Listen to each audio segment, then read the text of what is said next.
flat surface there, so there's a fast wind airflow there. Sorry, it's your edge detailing. Where's Alex?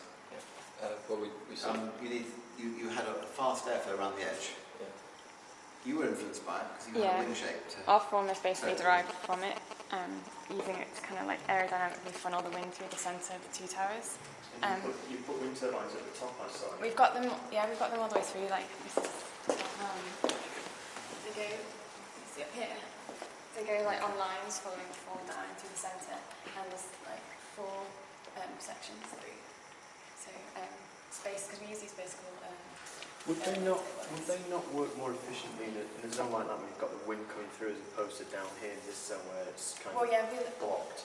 They've only got like we've got two like big ones at the top where the wind's obviously faster, and then but we wanted to use a whole form because our site is so open as well. It's not affected by other buildings. Yep. Well, there was a question whether you'd have to vary the size of the wind turbine. Yeah. But, I mean, I think there's a production idea, but having the same size but fixing to the side is good. It's a good one because you can mass produce them. Yeah. Originally we had just a massive grid of it going through, but we decided to use. We were talking to one of the guys that came in, a wind expert, and he said that because of the shape, we should use the shape of the building to place the wind turbines down it, as opposed to having like a big grid across it. Yeah. How did you resolve the structure on this one? Had to resolve the structure. Well, because it's got 2 towers and they join together in the middle, it meant that it could be. We used like a diagrid structure. Where is that? It's down here. So you've got this. Yeah, this is kind of like showing. This kind of breaks down the structure of our building. The model kind of indicates a bit more fluidity in the form than the computer render does. You think? You know, in terms of there's a little bit more kind of almost human-esque sculpture in there. Yeah. Which is quite beautiful, but it'd be difficult. I think this is the first image we kind of came up with, and that's where we went from. I think the computer render is showing the full plates inside and the grid, but in reality it would be more reflective, and I think it would be a more kind of organic form. We want it to be as smooth as possible as well. That's why we've tried to keep the structure within the airscape. Help the airflow through. Yeah. I mean, slight worry I had was that your floor plate size is very small.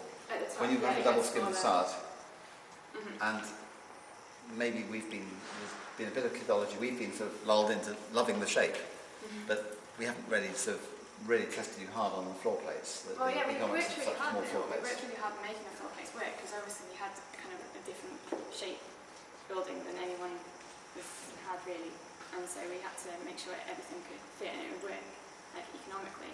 So we had the office space on the bottom where they had the larger floor plates, and then we had this sky lobby, which is also connected into, I think it's 20 Bank Street. 25, so this is like a kind of a mixing zone, and then you have the residential going above, and then with the smaller floor plates at the top, you can have like just like luxury apartments where you would only have 2 apartments on one floor. I mean, I don't think anybody needs to feel embarrassed if you didn't get every single aspect of your building resolved. The reality is that you're dealing with a very complex building typology and very complex shape. And if this was in a practice, then you'd have a team of tens and tens of architects spending several months, if not years, working this out. So it's important, I think, you get through to the fundamental concepts of the design and the technology, the structural systems and things. But you're never going to get everything. They measured much more on the sort of on the sociology of the building and the user choice. They call it the pixelated tower. That means that people could vary the facades of their apartments, including mouth glazing. Yeah, I saw that. That was really quite interesting. Everybody would have to have some PV in their facade, and then they get some kind of rebate on their bills, depending on how much PV they had. So there's an incentive for each family to have more PV than everybody else. I mean, they probably, I always felt they overdid it in the sense of the circulation of the community tower. This big extra circle here is bigger than the residential tower supports, which is kind of amused us. And I'm sure that the people with developers' hats on would be rapidly trimming that back. But in terms of bioclimatic design, they were filling every available space left over with micro turbines. And theoretically, I think you could build more community facilities in there as the tower evolves over time, and you could either take out or put in more micro turbines when changes occur. So it's podded Did you all enjoy the module? Yeah? Was it got a lot of...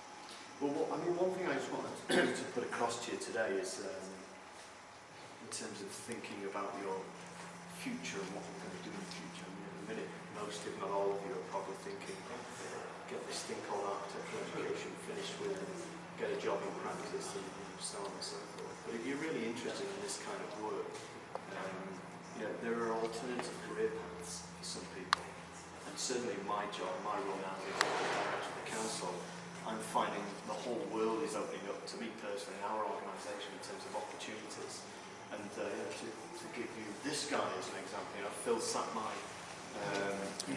second year or third year, sat my first tall building module in third year, which was what, 4 years ago? 5 years ago. So Phil did the tall building project in third year, went and worked for a year, came back glutton for punishment, did another tall building module in his 5th year. I couldn't persuade him to do it for tall building for his thesis in 6th year. But then Phil, as you know, Phil is now doing a PhD in tall building technologies based here in Nottingham.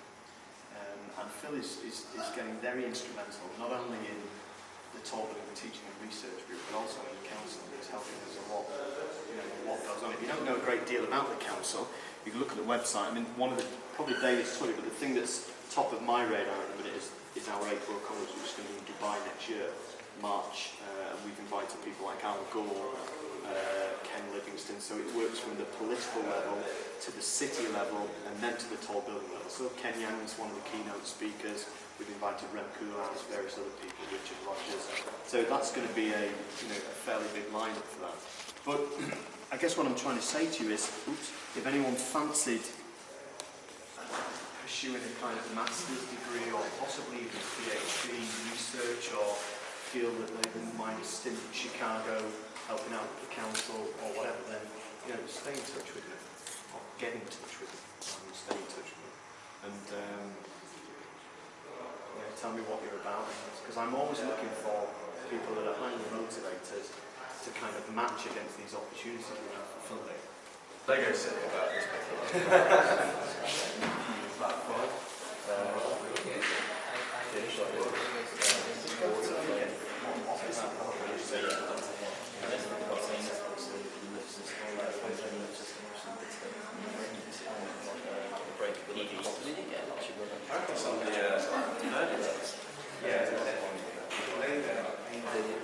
Did you look at the possibility of getting climates?